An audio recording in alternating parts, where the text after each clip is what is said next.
నమస్తే welcome back to Ramya recipes vlogs. ఈరోజు వీడియోలో కీర దోసకాయతో పచ్చడి ఎలా ప్రిపేర్ చేయాలో చూపిస్తున్నానండి। చాలా సింపుల్గా ప్రిపేర్ చేసుకోవచ్చు। వేడివేడి అన్నంలో కలుపుకొని తింటే చాలా టేస్టీగా ఉంటుంది। తప్పకుండా ఒకసారి ట్రై చేసి చూడండి।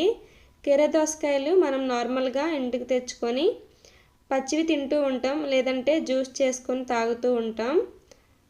ఈ విధంగా ఒకసారి పచ్చడి కూడా ప్రిపేర్ చేసి చూడండి, చాలా బాగుంటుంది। ఇంకా ప్రాసెస్లోకి వెళ్ళిపోదాం। దీనికోసం ముందుగా స్టవ్ ఆన్ చేసి కళాయి పెట్టుకొని 2 టేబుల్ స్పూన్ల ఆయిల్ వేసుకోవాలి। ఆయిల్ హీట్ అయిన తర్వాత 3 టేబుల్ స్పూన్ల పల్లీలు, 2 టేబుల్ స్పూన్ల శనగపప్పు వేసుకోవాలి। వేసుకొని వీటి రెండింటిని బాగా ఫ్రై చేసుకోవాలి।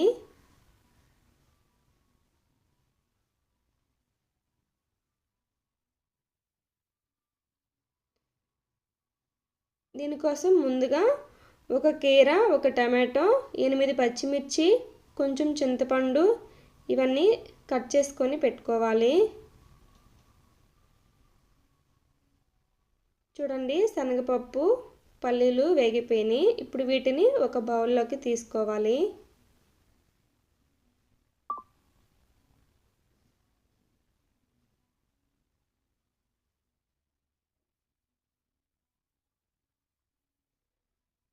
తీసుకున్న తర్వాత ఇదే ఆయిల్లో 4-5 వెల్లుల్లి, 8 పచ్చిమిర్చి ఈ విధంగా కట్ చేసుకొని వేసుకోవాలి। అలాగే ఒక కీర ఈ విధంగా ముక్కలుగా కట్ చేసుకొని వేసుకోవాలి। వేసుకొని బాగా కలుపుకోవాలి। కలుపుకొని ఇప్పుడు ఇందులోకి 1 టీ స్పూన్ సాల్ట్ వేసుకోవాలి। సాల్ట్ వేసుకొని బాగా కలుపుకొని మూత పెట్టి మగ్గించుకోవాలి। కీర ముక్కలు కొంచెం సాఫ్ట్ అయ్యేంత వరకు మగ్గించుకోవాలి। ఒక 5 నిమిషాలు మగ్గించుకున్న తర్వాత ఒక టమాటోని చిన్న చిన్న ముక్కలుగా కట్ చేసుకొని వేసుకోవాలి। అలాగే 1 టేబుల్ స్పూన్ చింతపండు కూడా వేసుకోవాలి। వేసుకొని ఒకసారి బాగా కలుపుకొని మూత పెట్టి టమాటో కీర బాగా మగ్గేంత వరకు మగ్గించుకోవాలి। చూడండి, మగ్గిపోయినాయి। ఇప్పుడు వీటిని పూర్తిగా చల్లార్చుకోవాలి।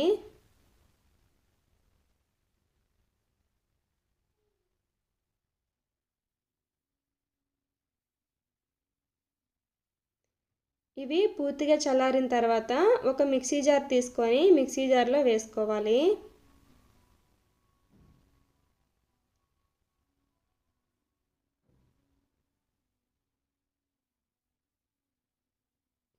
కీర ముక్కలు మొత్తం వేసుకున్న తర్వాత ముందుగా మనం ఫ్రై చేసి పెట్టుకున్న పల్లీలు, శనగపప్పు కూడా వేసుకోవాలి।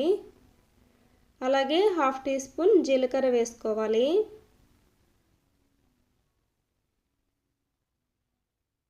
వేసుకొని మూత పెట్టి అవసరమైతే కొంచెం వాటర్ యాడ్ చేసుకొని గ్రైండ్ చేసుకోవాలి।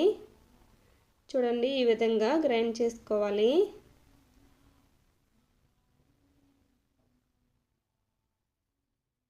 ఇప్పుడు ఈ పచ్చడికి తాలింపు వేసుకుందాం। స్టవ్ ఆన్ చేసి కళాయి పెట్టుకొని 2 టీ స్పూన్ల ఆయిల్ వేసుకోవాలి। ఆయిల్ కొంచెం హీట్ అవ్వనివ్వాలండి। హీట్ అయిన తర్వాత 1 టేబుల్ స్పూన్ పోపులు వేసుకోవాలి। మినపప్పు, ఆవాలు, జీలకర్ర ఇవన్నీ కలిపి వేసుకోవాలి। పోపు లైట్గా వేగనివ్వాలి। ఈ విధంగా వేగిన తర్వాత 2 ఎండుమిర్చి అలాగే కొంచెం కరివేపాకు వేసుకొని ఫ్రై చేసుకోవాలి।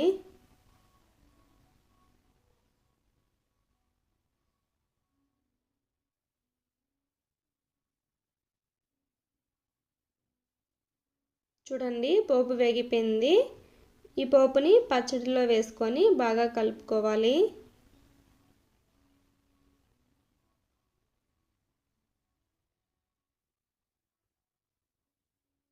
చాలా బాగుంటుందండి ఈ పచ్చడి, ఒకసారి ట్రై చేసి చూడండి। ఇంతే, రెడీ అయిపోయింది। ఈ రెసిపీ మీకు నచ్చినట్టయితే నా ఛానల్ని లైక్ చేసి, షేర్ చేసి, సబ్స్క్రైబ్ చేయండి। అలాగే బెల్ ఐకాన్ని తప్పకుండా క్లిక్ చేయండి। ఈ రెసిపీ మీకు ఎలా వచ్చిందో కామెంట్ సెక్షన్లో నాతో తప్పకుండా షేర్ చేసుకోండి। మీకు ఇంకేమైనా రెసిపీస్ కావాలంటే కామెంట్ సెక్షన్లో అడగండి, తప్పకుండా చేయడానికి ట్రై చేస్తాను. ఇంతవరకు చూసినందుకు థ్యాంక్ యూ ఫర్ వాచింగ్.